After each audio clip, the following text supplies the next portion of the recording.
Hello, hello, everyone. Are you there? Can you hear me? Let me just move my microphone a bit closer so you can hear me better, hopefully. And let me know in the comments if you can see me, if you can hear me. And I'm very happy that you decided to join me today because today we're talking about something absolutely fascinating. Okay, we're going to talk about business English, but it's going to be more kind of English at work, not business English, not jargon, anything like that. We're going to be talking about how to talk to people at work. Okay, so how to adjust your tone when speaking to your managers, speaking to your colleagues, speaking to stakeholders, yeah, people like that. So I'm just yes, okay. Katarzyna, Joanna, Gosia, Anna, Wojtek, Dominika. Hello, everyone. Thank you so much for joining. And I'm really happy you're here with me today. Brilliant. Good to see you. Hello, good evening. Yes. It is 7:30 p.m. here in Poland. Okay, I'm in Poland at the moment. And it's really hot, okay? So I've got my fan on. So if you can hear it, I'm really sorry, but I won't be able to cope without it because it's still really, really warm, okay? So please forgive me for the extra noise. Eva, Karen, Magda, Evelina, Ula, hello, very good to see you. It's very nice that you're joining me today. And yes, so we're going to talk about English at work today, and it's going to be about how to set a tone, okay? How to choose the right way of talking to people because we don't talk the same way to everyone, okay? So, yes, we're just gonna wait a couple of minutes, okay? We're gonna get started straight away, but I know that this is it's a busy time for everyone, so I just want to make sure that people don't miss the first bit. But yes, hello once again to everyone who's just joined us. Thank you so much for joining. And so let's get started slowly, okay? But before we get started, let me tell you a quick story, okay? Because I actually want to start with something that's very personal and quite, it's my own experience basically. Because when I started working at a university in London, yeah, you can see my photos here. This is actually a very young Lucy. That's probably about, I want to say 14 years ago. Yeah, that's a bit more recent, but still not, it's not the latest photo because I think this one, the second one, was taken in 2018. I want to say something like that. So yeah, that's me at City University of London, okay? Because this is where I worked for a long time, long time. And I really enjoyed working there because it was a really good office. You know, it was fun. There were many people there and different, students because I worked with students. I worked with students from all over the world, and it was lovely. It was amazing meeting all these people and, understanding how they operate and how they talk, how they communicate, But at the same time, it was quite tough in terms of the structure of the university, But that's a whole other story. So let me just tell you about the time when I got my first job at a university in London, okay? So at that point, when I got the job, I already spoke English fluently. And because, I was studying in London, I was using English every day. And I honestly thought that the biggest challenge is going to be learning lots of new vocabulary. Yeah, because obviously, you have to learn the vocabulary, the jargon and, the words that people use at work and, university related words as well. But I was very, very wrong. Okay. The biggest challenge for me was not vocabulary at all. Okay. It was actually people. It was people I worked with, okay? People at the office. And more specifically, it was understanding how people spoke to each other. Because Let's talk about Poland for a bit, okay? In Poland, we used to a fairly clear hierarchy. So, where the level of formality in Poland is quite high, yeah? We have formal ways of addressing people. We use titles. At university, it's really, really important not to mix a professor with a regular PhD, right? It's really important. So we use titles. We keep a certain distance as well. We use pani, pan, pani, right? Even for colleagues, for years sometimes. So especially when we speak to our boss, our lecturers, or someone we've just met, we use this high level of formality, and we keep this distance between us. So naturally, I assumed it would be the same at a university in the UK, because it's a highly, same structure as in Poland, yeah, the same principles. So obviously I thought, okay, so I'm at a university now, because I had previous office jobs before, but they were in marketing and, in teaching and, all these different sort of, a bit freer jobs, right? And now I got to a university and I thought, okay, so this is going to be very, very formal and, structured. And on my first day, what happened? On my first day, everyone was calling everyone by their first name, okay? Managers, I met, managers, and they just went, oh, hi, I'm Michelle. Hi, I'm Alison. And I thought, okay. So managers, lecturers, heads of departments, everyone, okay? Everyone was calling everyone by their first name. And I remember thinking, well, so everyone's really informal here, yeah? Everyone's really relaxed. So, okay, I'm going to have to adjust a bit.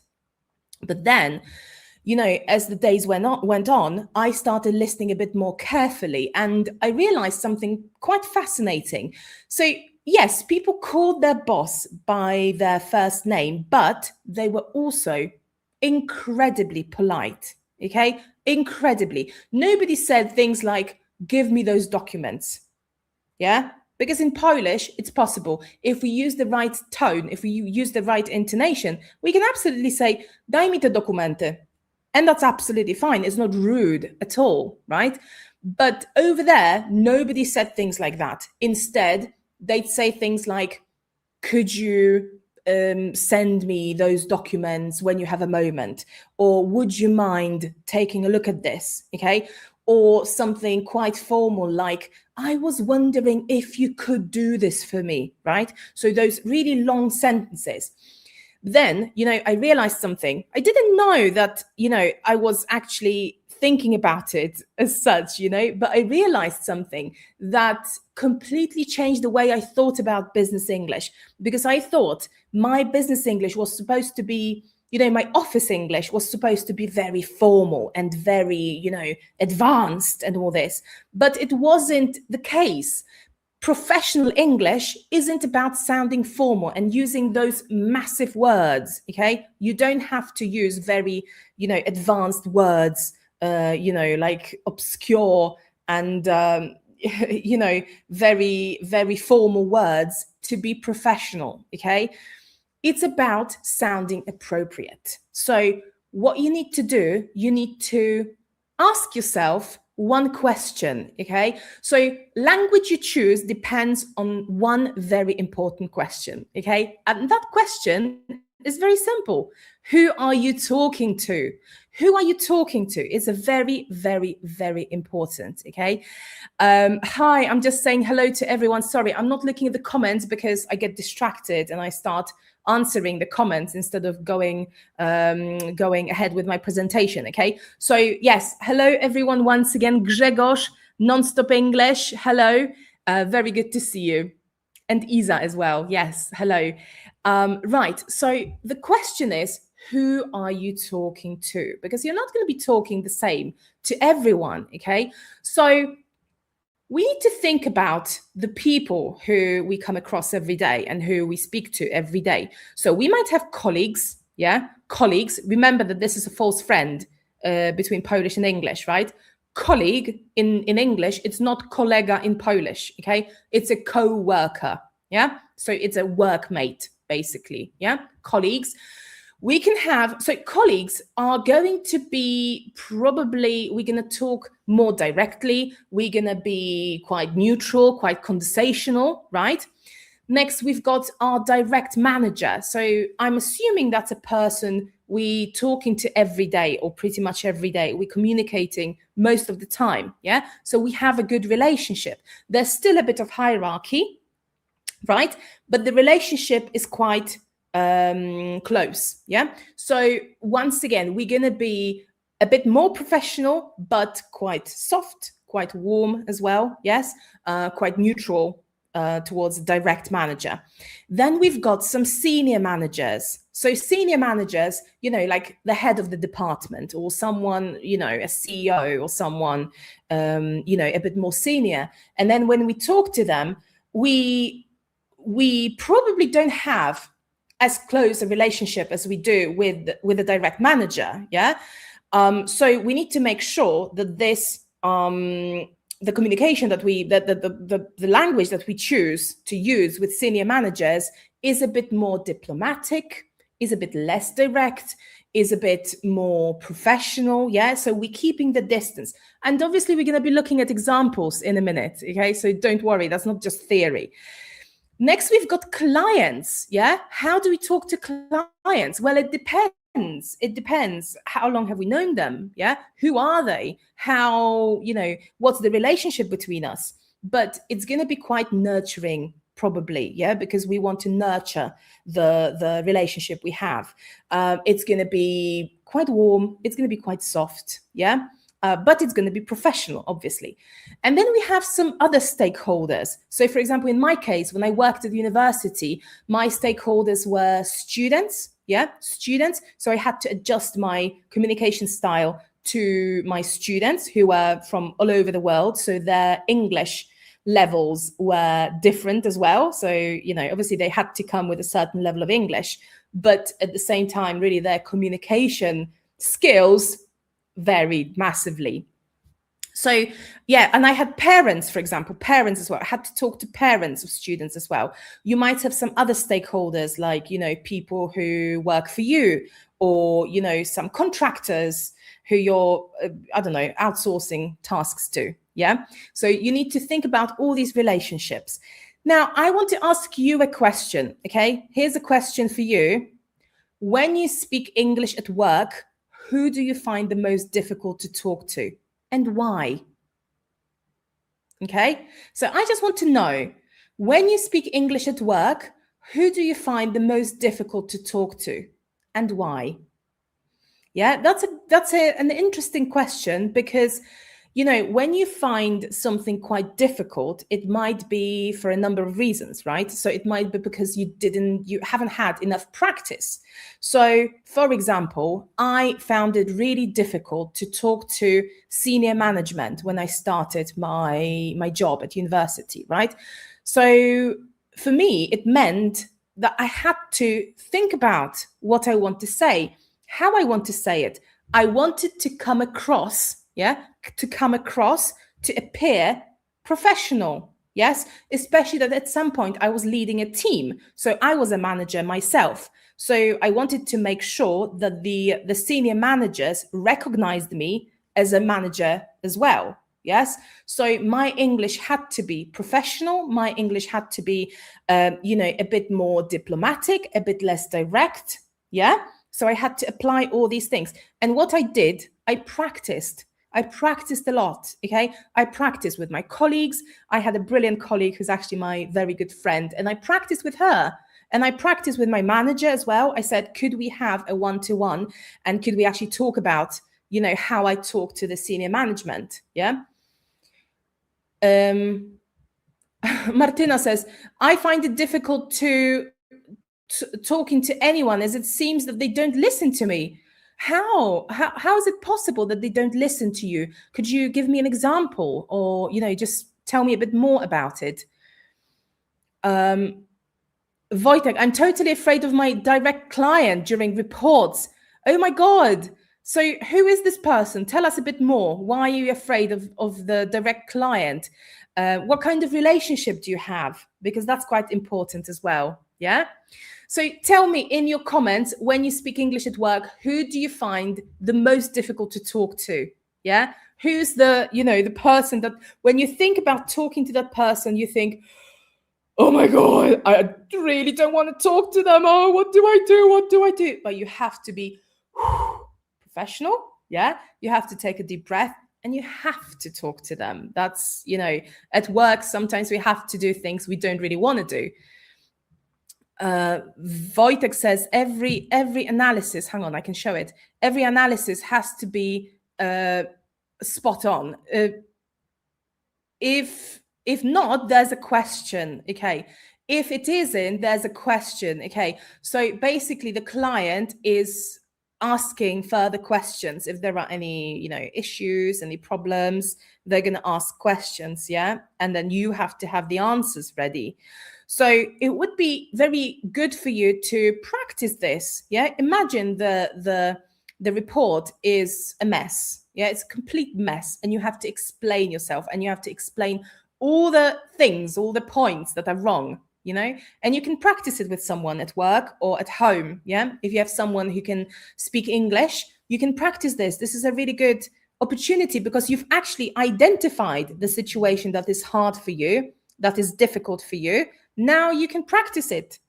And the next time you go into a meeting with your direct client and they're like, oh, explain this to me. Why in the report the numbers are like this? You're going to be ready. You're going to know what to say, what language to use. Yeah, try it.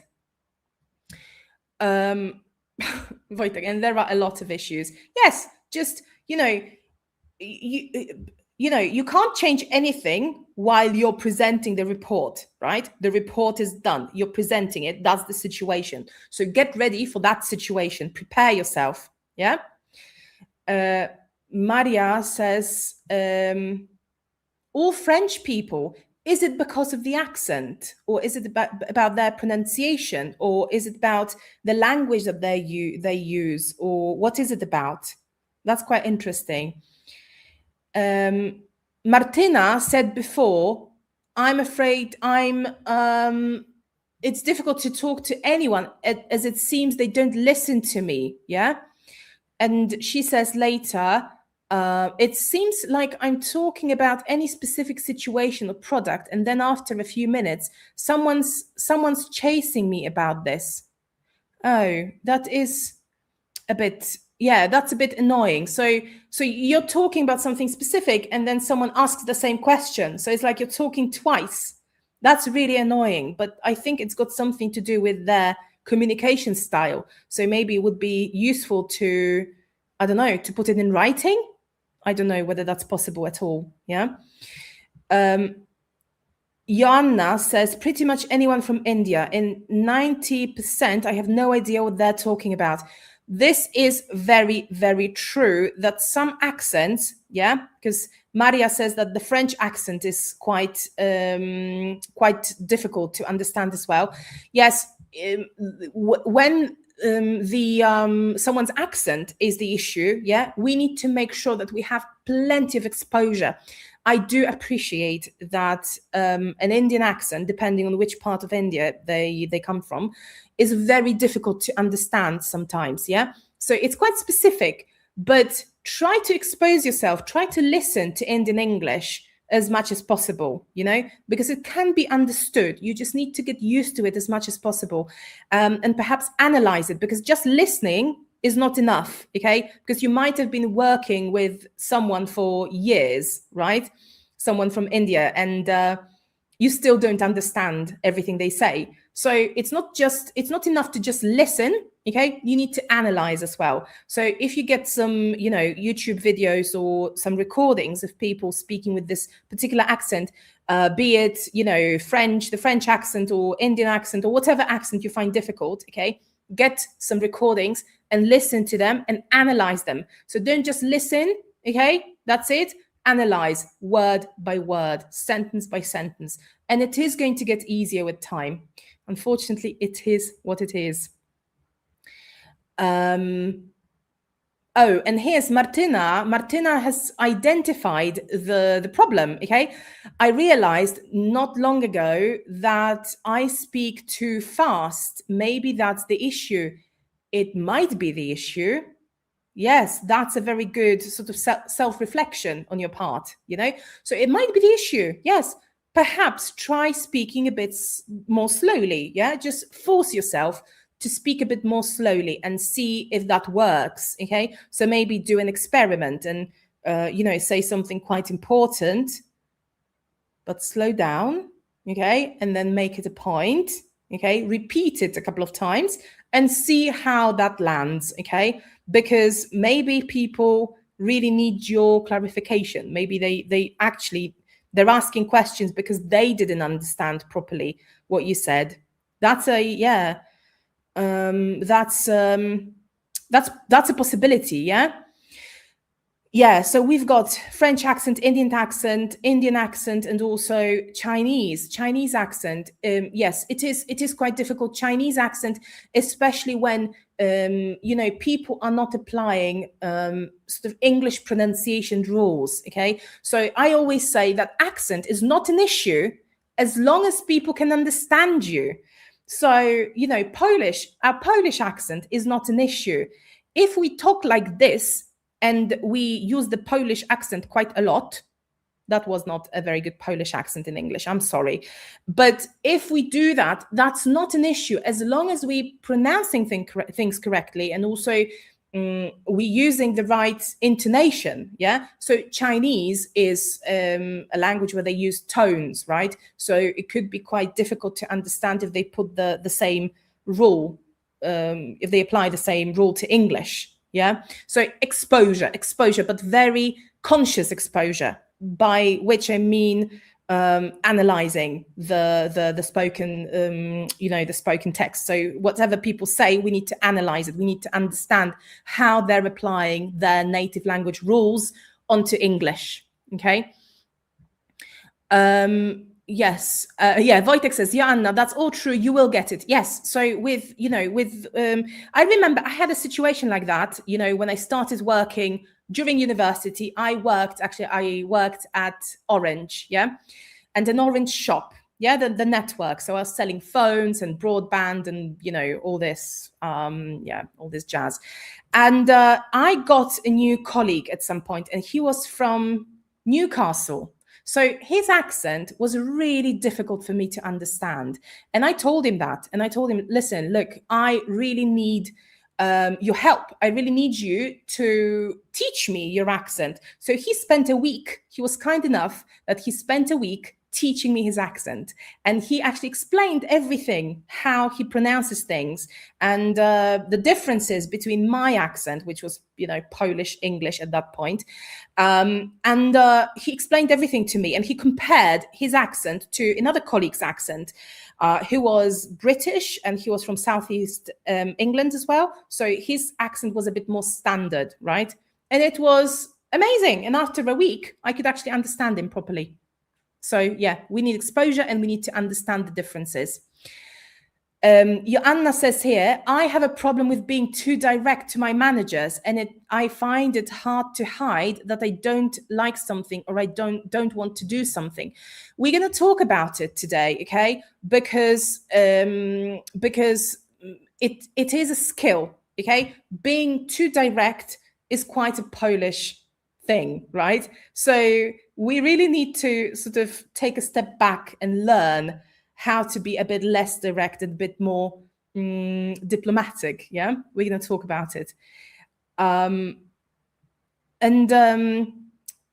Dora says, arrogant and not very approachable manager who wouldn't listen. Unfortunately, it's not always about us, right? Sometimes it's about other people and we can't really control them. What we can control is our approach and the way we speak to those people, right? So if we have someone who's not very approachable, okay, we don't approach them too much, yeah? We just do what we have to do and we just keep it very professional. So no excessive small talk, no excessive, sort of add-ons to the language. We just do what we have to do. Okay, so we keep the distance that they want to keep. Unfortunately, that's the case sometimes, and I'm really sorry that you have to deal with it, but that's part of life, I guess. Yeah, sometimes, unfortunately, we just need to stay calm and professional. Yeah, and unfortunately, we have to deal with it sometimes. And Martina says that the Irish accent is hard too. It can be hard, yes, absolutely. It depends on which part of Ireland the person comes from as well, because the accent from Dublin is actually quite easy to understand, I'd say. But if someone comes from one of the rural areas, that could be really tricky. Anyway, thank you so much for sharing. Okay, so once again, remember that when we speak English, it's not just about the level of formality, okay? Because a lot of people think that business English works like this. We've got formal vocabulary and then we've got informal vocabulary, because obviously we get these, sometimes we compare words. For example, we say informal, it's pay, but formal, it's purchase. That's true. Yeah, that is absolutely true. But there's a whole spectrum in between. Okay, so it's not just about being either formal or informal. Yeah, there are so many different things that we can do with language. So instead of talking about formal and informal, we can talk about being a bit more direct, less direct, more diplomatic, less diplomatic, more neutral, less neutral, softer, less soft, warmer, more professional, more conversational as well. So for example, when you have a boss who is not approachable, yeah, we're not going to be very conversational. We're going to be quite transactional. Yeah, so we're going to just tell them what we have to tell them, and that's it. We're not going to try and gossip with, oh, so how was your weekend? And the boss goes, what the hell? Yeah, no, we don't do that, obviously. So we have to think about the relationship. So as I said, we need to think about who you're talking to.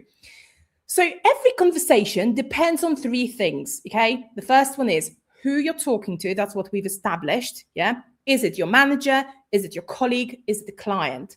The next thing is how well you know them, because you could have a very senior manager, right? Someone who's the head of the company, but you actually know them really well, yeah? So you're not going to be extremely, distant, yeah? You're going to be quite conversational with them, right? So we need to think about what's the relationship, how long have we known each other, and how well do we know each other, yeah? So is it the first time we're meeting someone? Okay, do we meet them once a week or every day or maybe once every 6 months? Okay, that's going to be a very important factor in how we talk to them. Yeah, and the third thing is where you're communicating. That's quite obvious, okay? Are we emailing each other? Are we talking on Teams, on Slack, face-to-face, on the phone? Yeah, there's going to be a slightly different level of register for each of these channels, right? So obviously, we need to think about whether we're talking, one-to-one as well, or is it a group setting? So is it a meeting with loads of colleagues, loads of managers, or is it a one-to-one situation? Yeah, that's really important as well. So, okay, let's practice now, okay? Because we've been talking about the theory for a bit. Now let's practice, okay? I'm going to give you 4 situations and 4 different people, right? Remember that, this isn't set in stone. So it isn't about being correct and incorrect, okay? You can use different phrases for different people depending on the context and on the situation, as I said. But in here, we kind of assuming a situation, okay? So the first situation is that you disagree and you have 4 people you disagree with. You've got your colleague, okay? So your colleague is someone you know very well. You've worked together for 5 years, yeah? Your mates, your friends, yeah? So it's someone who you know really well. Then you've got your manager, yeah, your direct manager is someone you talk to every day, pretty much, yeah, maybe every other day, but you communicate on a regular basis, yeah. Next, you've got your senior manager. So it isn't someone you talk to every day. No, it's someone you talk to perhaps, I don't know, once a month. Yeah, once a month. And it's quite a senior person, quite a serious person as well. Yeah, so we need to bear that in mind. And then we've got a client, okay? So a client is someone we want to keep happy, right? Obviously, we want to keep all these people happy, but a client is someone who requires a bit of nurturing, yeah? Someone who requires sort of a bit of special attention, right? But it isn't a person who's our friend. It's not a friend, yeah? It's someone we perhaps know quite well, but still there's a distance between us, right? So what I'd like you to do, I'd like you to look at the phrases I'm going to show you, okay, and tell me how they change depending on the person, okay? Are you ready? Let's do it. So we disagree, and if we disagree with a colleague, we might say, I'm not sure I agree. Yeah. So we're not saying I don't agree straight away, because that's not an English way of saying it. Yeah. Most of the time, we're not going to say it like this. We're going to say something, I'm not sure I agree. I'm not sure I agree. Yeah. When you're talking to your manager, you might say something like this. Well, I see a point, but I wonder if we could change a couple of things. So yeah, you're admitting that you see okay, fair enough, you're the manager, I see your point, but I wonder if we could actually do things a bit differently, because I'm a competent employee, right? So I can suggest changes, and that's the point. Next, we've got the senior manager. So in here, we're keeping the distance a bit, right? That's an interesting point. May I offer a slightly different perspective? Yeah. And then with the client, we have a good relationship, but it's not very direct, okay? It's not a friendly, well, we're not friends with them, yeah? I completely understand where you're coming from. However, there may be another option worth considering. Now, obviously, you don't have to say things like that all the time. That's just an example, yeah? But I'd like you to tell me what's changed. What's changed between these expressions? What's changed? And think about language, okay? So I'd like you to analyze it, okay? Read those phrases and tell me what's changed, what's different between these phrases, okay?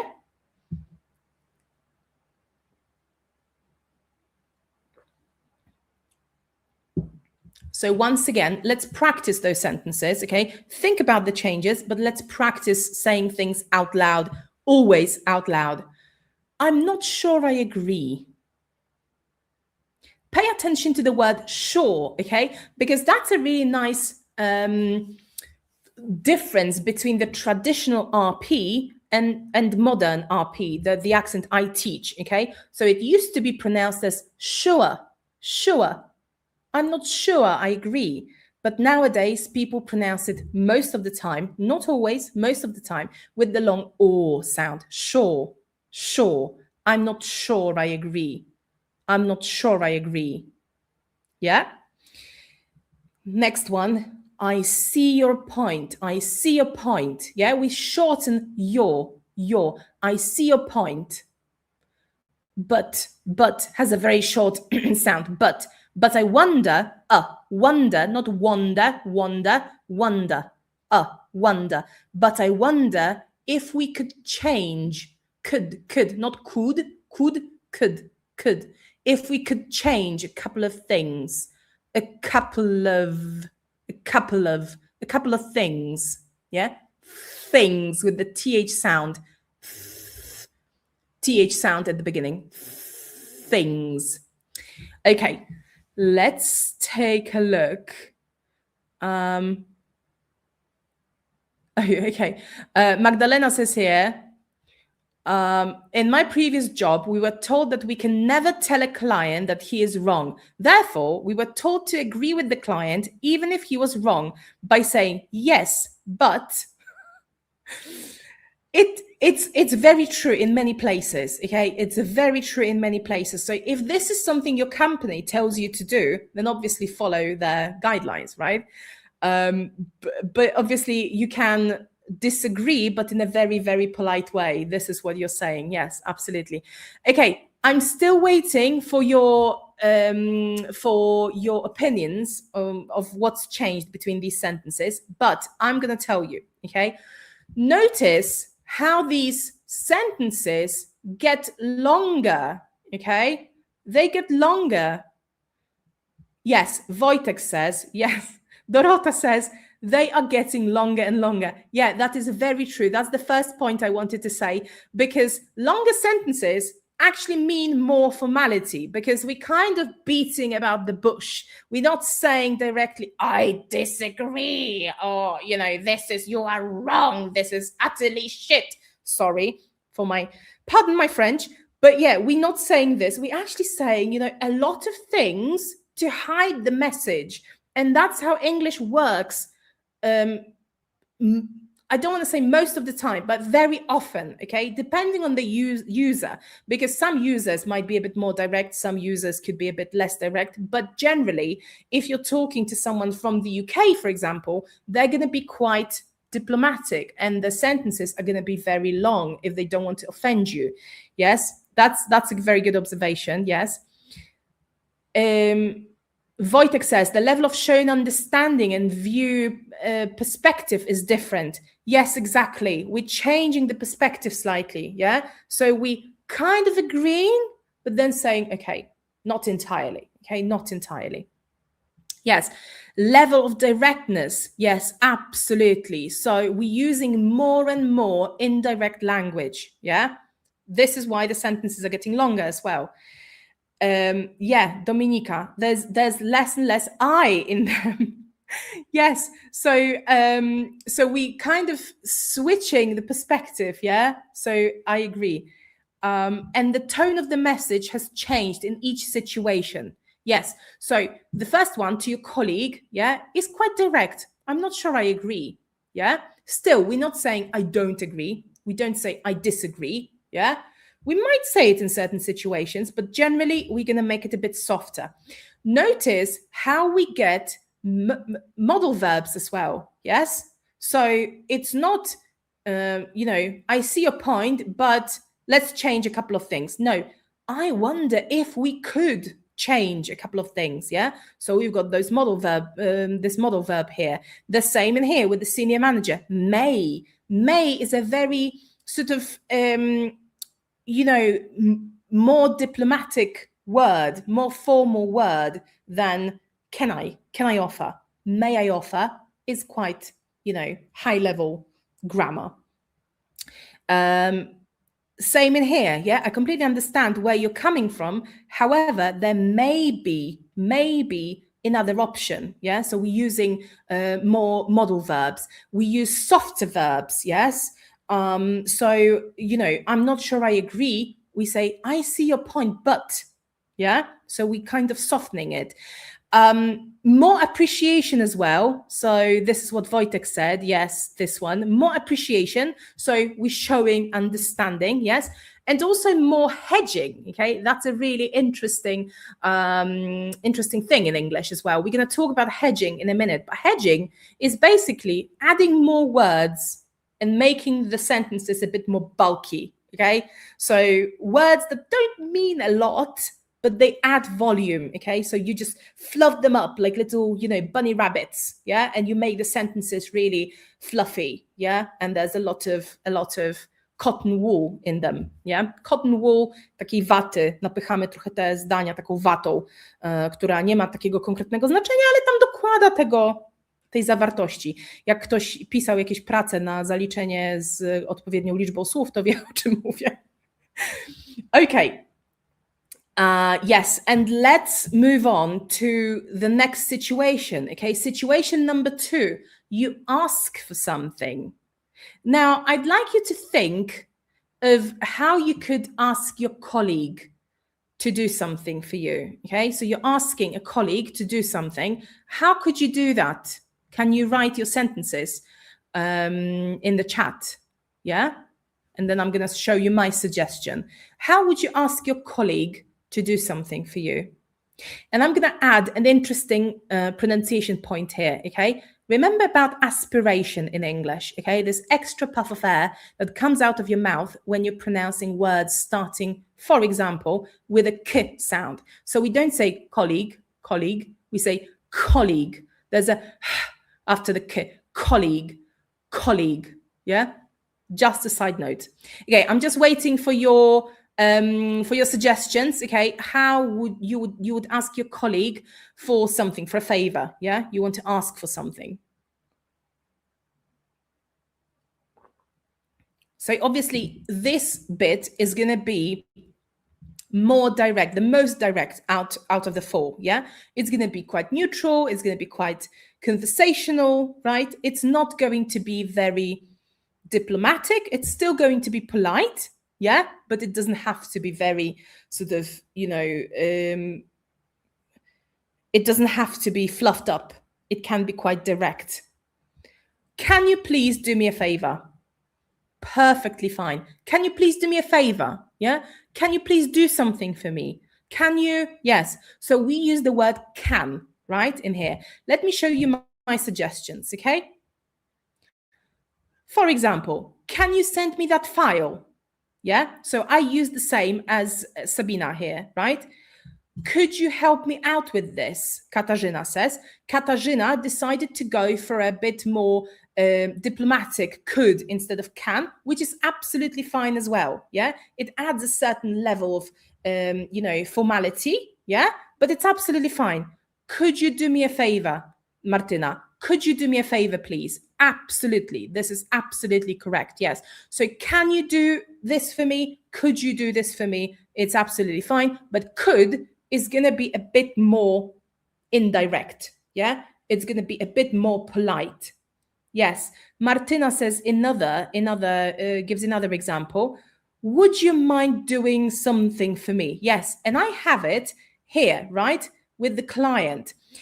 So these actually could be quite similar, right? These two fields could be quite similar with your colleague and the client, because with the client, as I said before, we try to nurture the relationship, and we might want to do the same with a colleague, right? So we might, pardon me, so we might want to say, would you mind? Yeah, that's a really nice expression. That's a really nice phrase to ask someone for a favor. Would you mind doing something? Remember about the grammar structure that after would you mind, we have a verb with ing. Would you mind sending that over? Would you mind sending that over when you have a chance?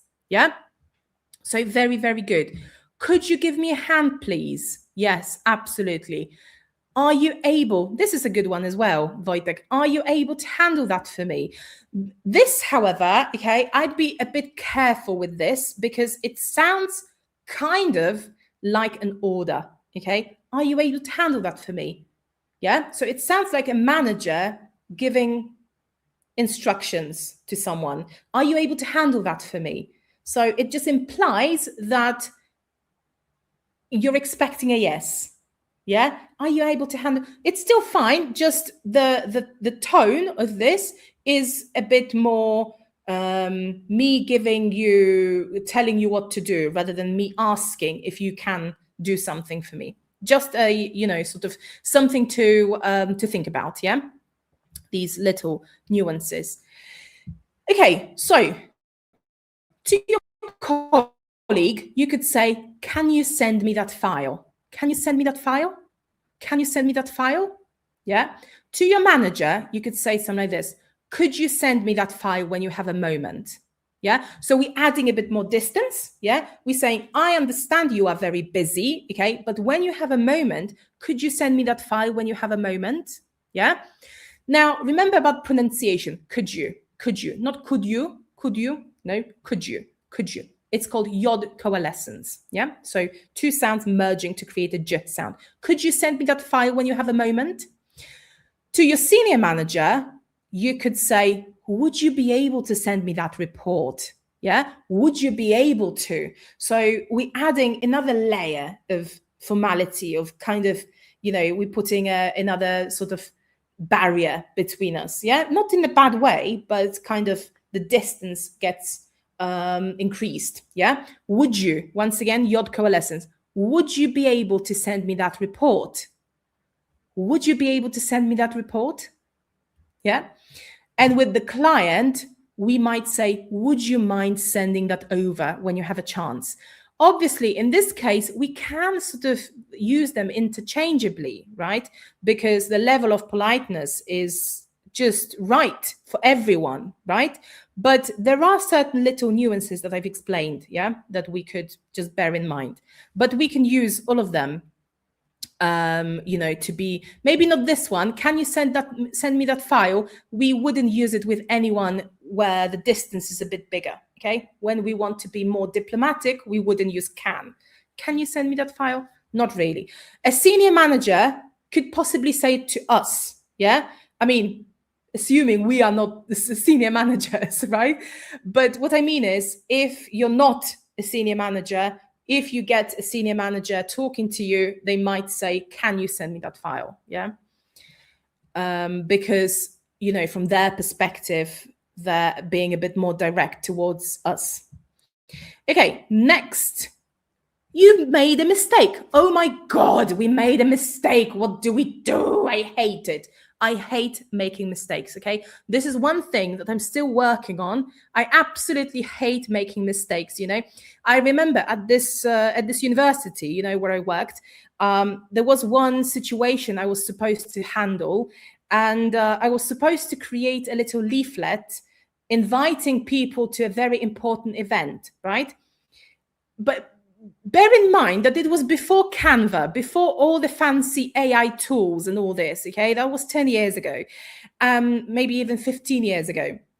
And I was supposed to create this leaflet, and I did create it. I can't remember, in Word or Excel or whatever. I did create it. It was very simple. But when I sent it to everyone at the university, okay, everyone, okay, thousands of people, everyone, it was actually flipped like mirror view. Yeah.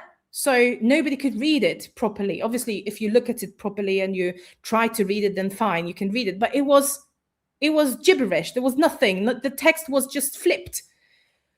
I panicked when I saw this. I absolutely panicked. And then obviously I created a new one. Yeah. Very, very carefully. I sent it to myself, to my personal email address, to make sure that it's absolutely spotless and perfect.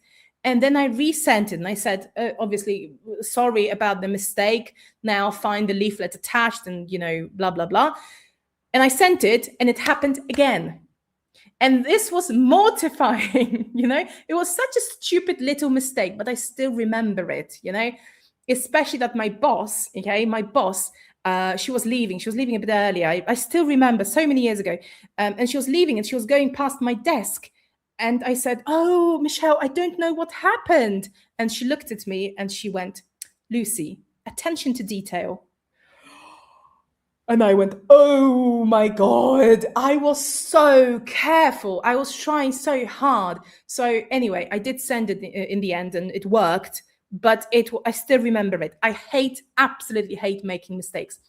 Anyway, what do we say? What do we say to a senior manager this time? What do we say to a senior manager? We've made a mistake. What do we tell them? How do we explain ourselves? How do we apologize? How do we say sorry? I'm waiting for your suggestions in the comments, okay? So we made a mistake. How do we handle it with a senior manager? It's called Murphy's Law. Yes, that's true. That's true. It was horrible. It was horrible. I still have dreams about it sometimes, even though I made bigger mistakes in life, obviously. But this one, and I sent it to, honestly, thousands of people. Oh, God.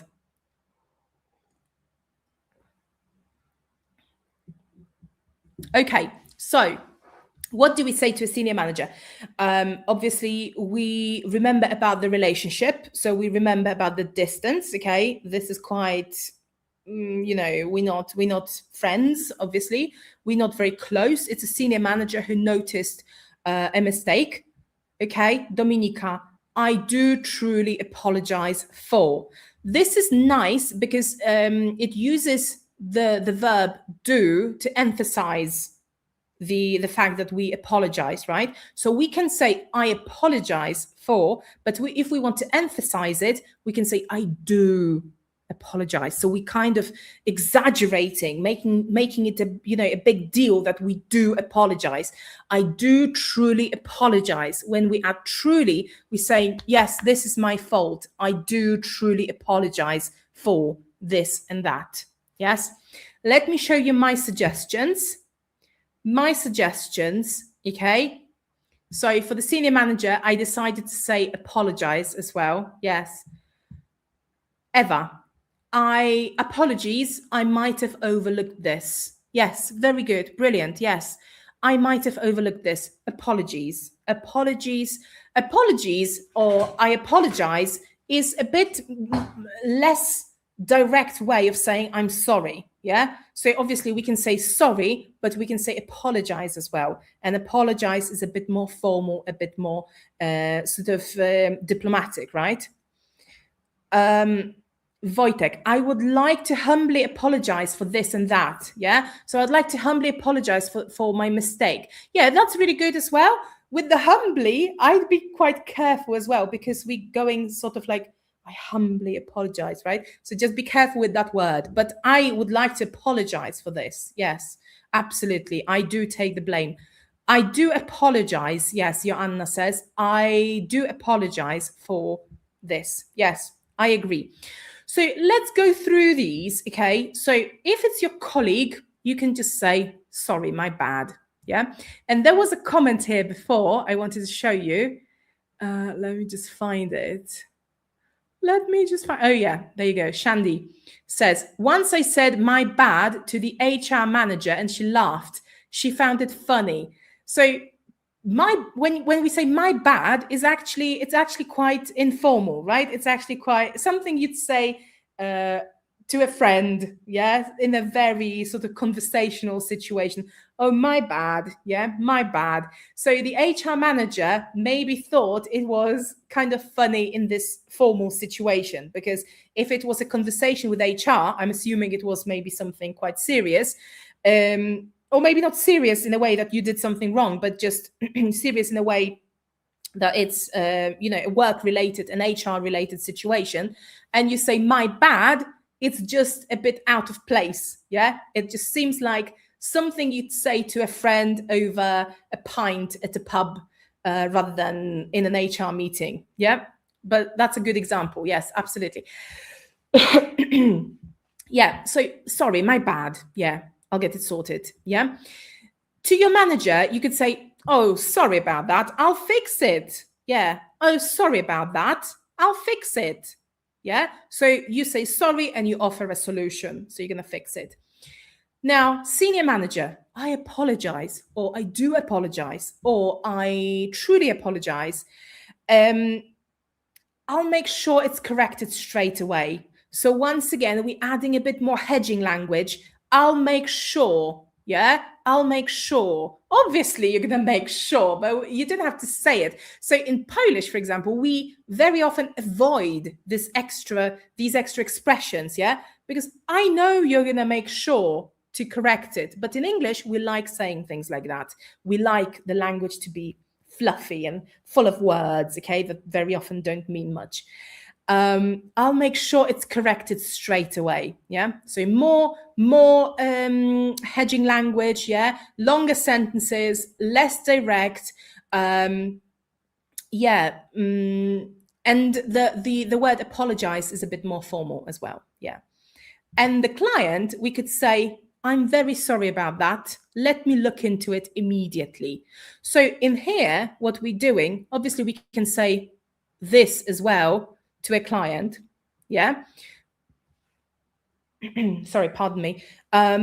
but we actually treating the client a bit like, someone who's a bit closer, and it sort of requires a bit of explanation, right? I'm very sorry about that. So the distance isn't as big, right? I'm very sorry about that. Let me look into it immediately. So we're saying, I am going personally to look into that right now for you, okay? So don't you worry, okay? It's going to be fine. Leave it with me. Let me look into it immediately, okay? Very good. Yes, good. And let's take a look at situation number 4, okay? In terms of small talk. Obviously, small talk is really, really important because it's the glue that holds, English-speaking world together. If you don't like small talk, you're missing out, because it's not just about, small talk isn't just about talking. It's about saying, oh, look, I'm not a threat. I'm a nice person, okay? I'm actually, nice to talk to, and I hope you're a nice person as well. So let's talk about silly things, okay, to create a connection, yeah? So let's talk about small talk. What would you say to your client, for example? You're starting a meeting with a client, yeah? And you need to have a bit of small talk. So in Polish, small talk isn't as common as in English, right? But in English, we always say something at the beginning, and we say something like, "Are you all right?" Or, and the weather's been awful recently, right? Or something like that. So we always have a bit of small talk, when we see someone for the first time that day. So what would you say to a client, okay? Bearing in mind the relationship you have with them. So it's not a friendship, okay? But it's not a very distant relationship, and you want to nurture that relationship as well. So yeah, I'm waiting for your suggestions, okay? And then I'm going to show you my options. So what would you say in terms of small talk?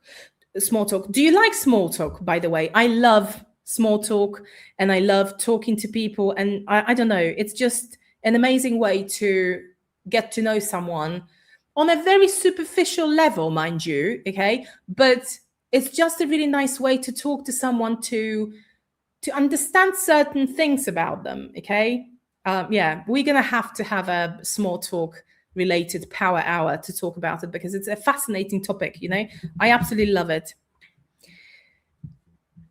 Katarzyna, time's flying, isn't it? Yes. So, for example, you're well into the project, right? So it seems like it was just yesterday you started the project, but now you're 6 months into the project, and you're talking to a client, and then you go, oh, hello. Yeah, time flies, doesn't it? Yeah. So you're kind of acknowledging the fact that the project is, moving along, and you've been working together for 6 months. Yeah, that's a good one. Any other examples? Anything else? Yeah, that's a really good one as well. Hi, how are you? I hope you managed to survive the heat wave last week. Yeah, that's a really good one. That's a really good start. Weather is always safe. Yeah, you can always talk about the weather, but just avoid any sort of touchy subjects like, politics and, religion and money, things like that. But if you talk about the heat wave, absolutely. Heat wave, czyli ta fala upałów. So I hope you managed to survive the heat wave last week. Yeah. And then the client goes, oh, it was terrible. I had to fly privately to Greece, to one of my islands, to survive. And then you go, right, okay. I hope it was lovely. So let me show you my suggestions, okay? So I would say something quite neutral, right? It's lovely to see you. How's your day been so far? Yeah, so you're asking a very neutral question. Maybe you're getting your coffee, you're sitting down, you're putting down your assuming this is face to face, right? You're putting down your notebook and all the things that you have to do before a meeting, right?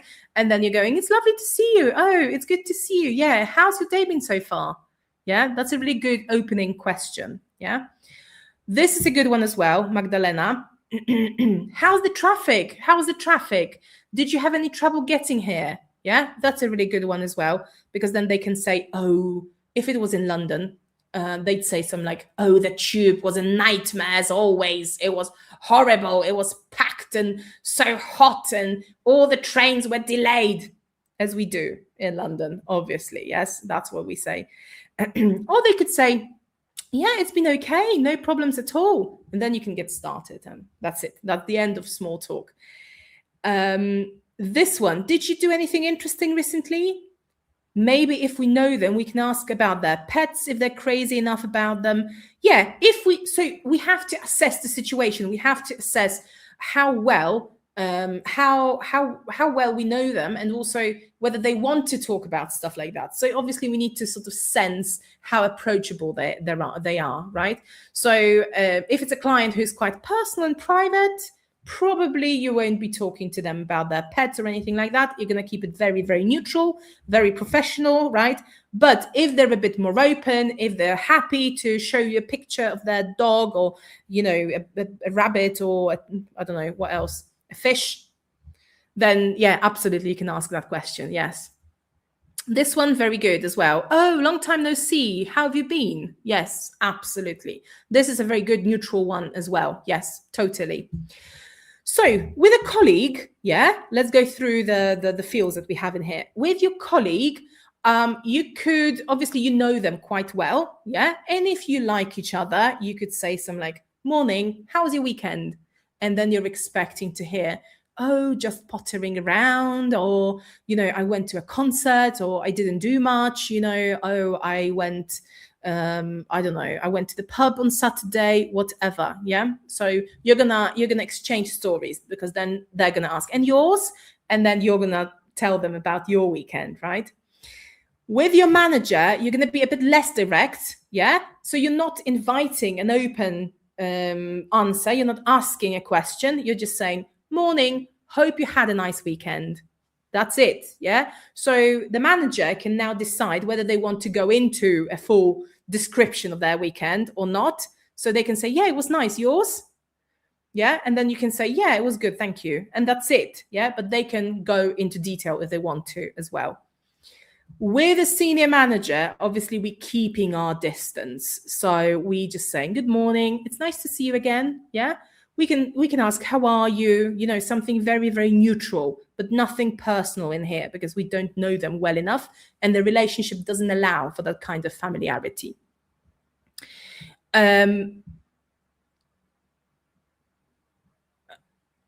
Okay, this one from last week, Wojtek. I'm wondering if the weather in Sofia is cozy. I'm heading there for a city break this weekend.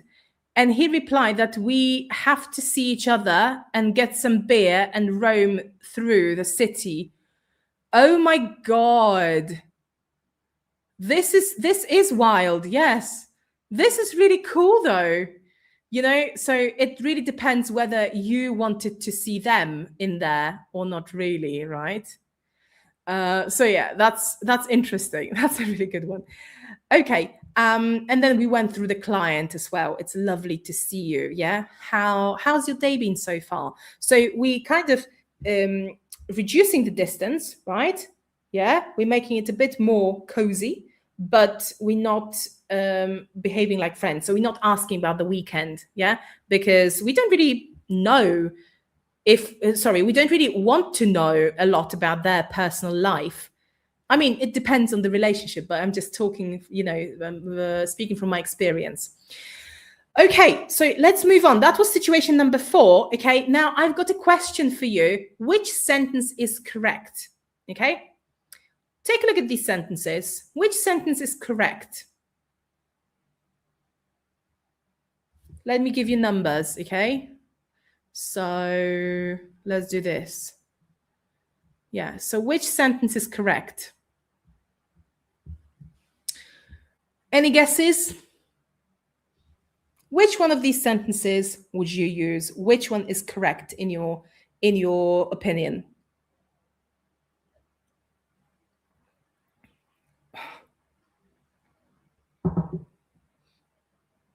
Is there a correct sentence?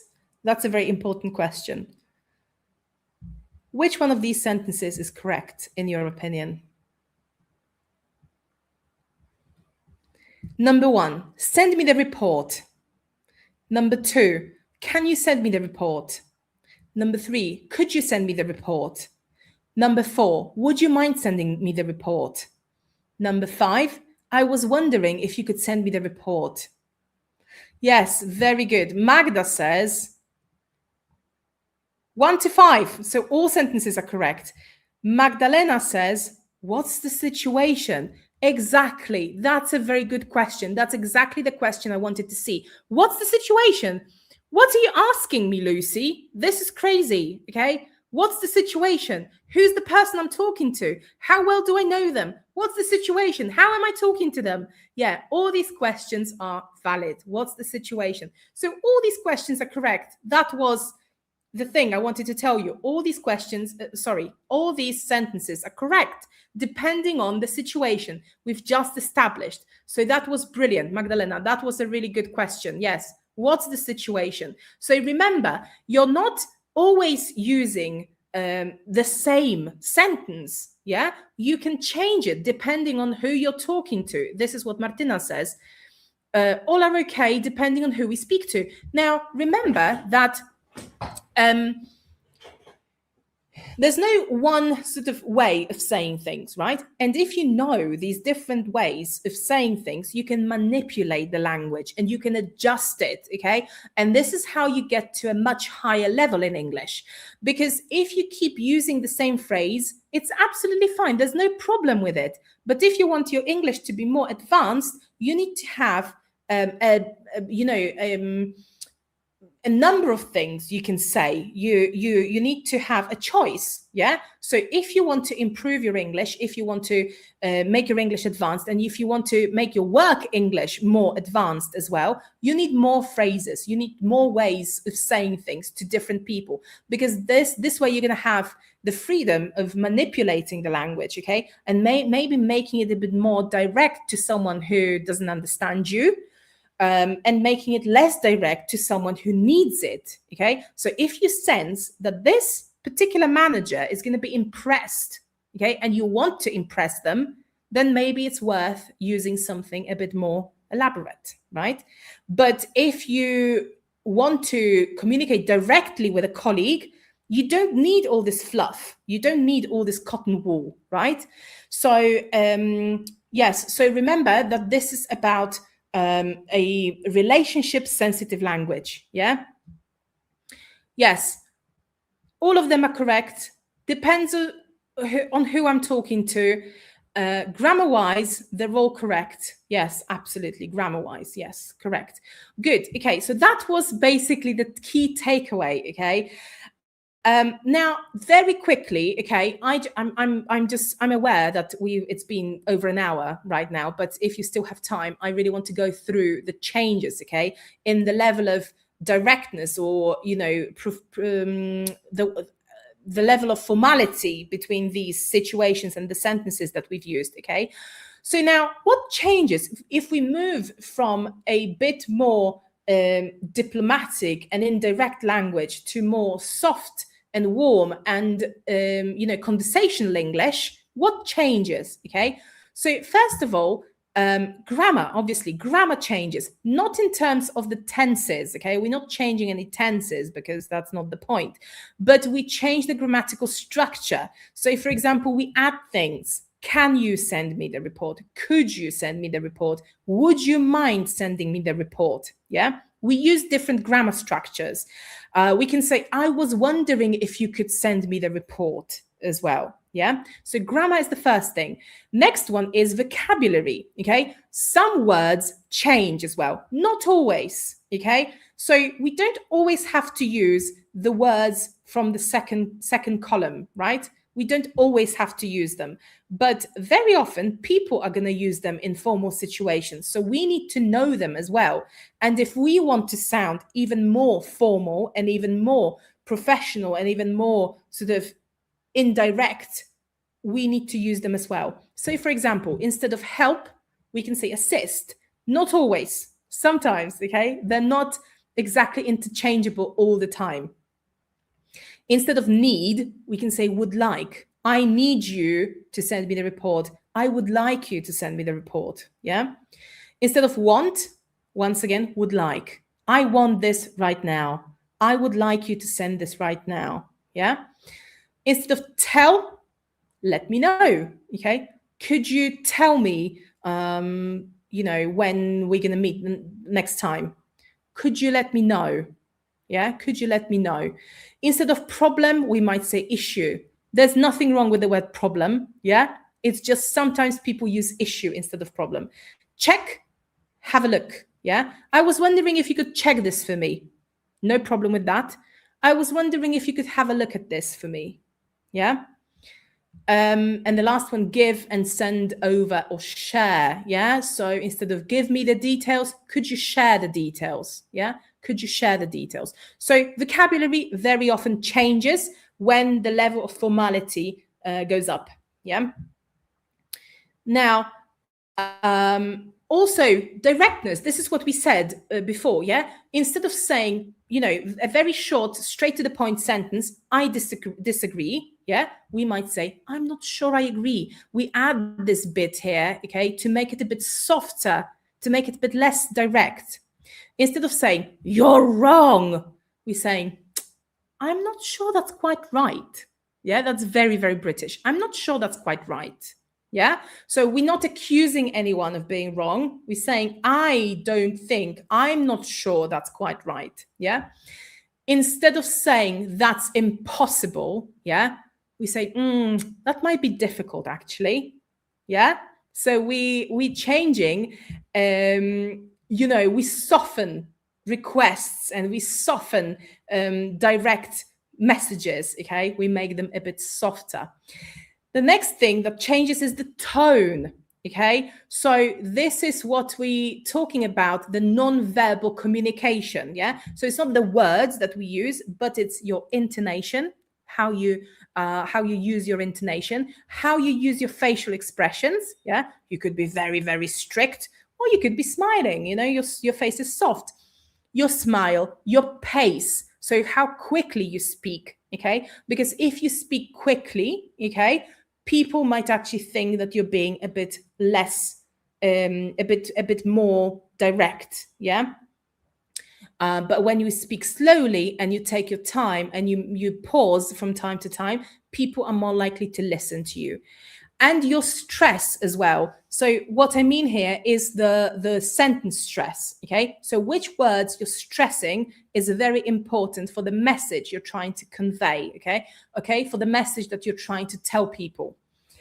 And also the level of detail, okay? So we're adding more detail, the more formal we become, okay? The less direct we are, the more detail we add. So to a colleague, we just say, thanks. We just say cheers, right? Cheers, mate. Thanks, mate. Yeah, that's it. But to a client, we might say, thanks very much for your help today. I really appreciate it.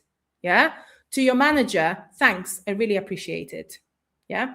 To a senior manager, thank you very much. That's really helpful. So we're adding those layers and layers of language, okay, to make it a bit less direct, to make it a bit more, to create the distance between us, right?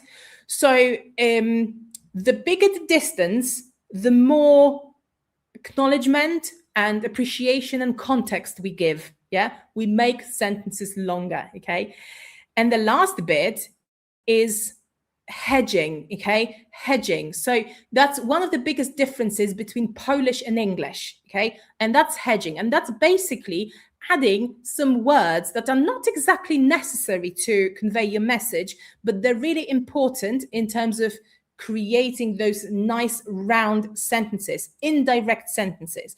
So words like I think, perhaps, maybe, a bit, quite, rather, it seems that, I wonder if, I'm afraid that, this isn't really possible, possibly, hopefully, okay? All these words just add something to your sentences, yeah?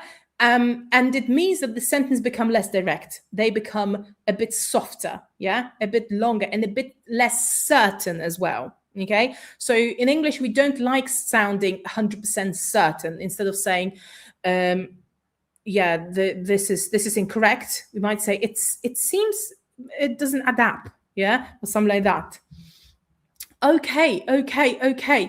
Now, this is the end, okay? And what I wanted to tell you is that chciałabym wam powiedzieć, że jeśli chcecie się nauczyć takich rzeczy, to był tylko fragment wszystkiego, co pokazuję w moim kursie Wymownik w pracy, czyli nowoczesny business English ze świetną wymową.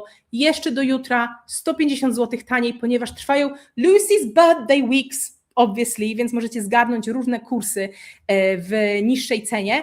I słuchajcie, ta promocja znika jutro o północy, okay? Wrzucę wam tutaj jeszcze link w czacie, okay? Zapraszam was bardzo serdecznie, okay? Bo to jest naprawdę ciekawy kurs, który stworzyłam na podstawie swoich doświadczeń i nie tylko swoich doświadczeń, dlatego że ja ogólnie uczyłam się też business English poza pracą, ale te wszystkie moje lata pracy w Londynie właśnie skutkowały tym, że bardzo dobrze opanowałam po prostu taki codzienny, konwersacyjny business English i przełożyłam to na kurs. Macie więc 5 modułów tematycznych, po 4-5 lekcji w każdym module. Do tego macie interaktywne quizy w każdym module, czyli różne takie zadania utrwalające, fiszki i tak dalej, quizy. Macie bonusy w każdym module również, czyli dodatkowe lekcje, które jakby uzupełniają ten moduł o jeszcze dodatkowe informacje. Lekcje są prowadzone po angielsku, więc jeżeli wam odpowiadało to, co było dzisiaj, to tak wyglądają mniej więcej lekcje w kursie, więc możecie po prostu słuchać po angielsku. Oczywiście lekcje opierają się na szczegółowych nagraniach wideo, do każdej lekcji jest również wersja audio, więc można sobie pobrać taką wersję audio i po prostu sobie słuchać kiedy chcecie. I na końcu do każdego modułu jest też workbook, czyli taki zeszyt ćwiczeń, wszystkie idiomy, wszystkie phrasal verbs, wszystkie expressions. Ogólnie wygląda to w taki sposób, że pokażę wam taki przykład tutaj, gdzie mam tutaj otwarte.